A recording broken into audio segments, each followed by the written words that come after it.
Welcome to Samba Samba. Enjoy the video.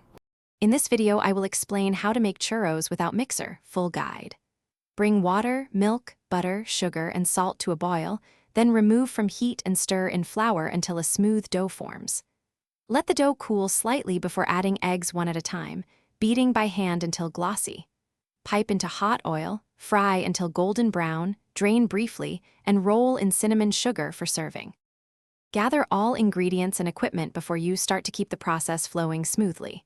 Combine water, milk, butter, sugar, and salt in a saucepan and bring to a boil, then stir in flour off the heat to form a cohesive ball. Cool the dough slightly, then beat in eggs one at a time by hand until the texture is smooth and pipeable. Keep oil temperature steady for even cooking. If this guide is helping you, please subscribe and like so I can share more easy stovetop recipes. Quick recommendation: Dollar Banknote, a book that can truly change how you think about money.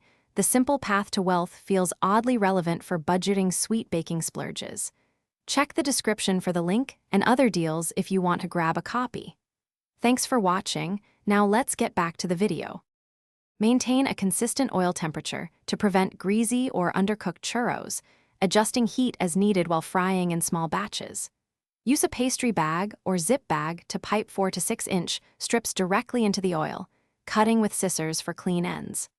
Fry until both sides are deep golden, then drain briefly before rolling in cinnamon sugar.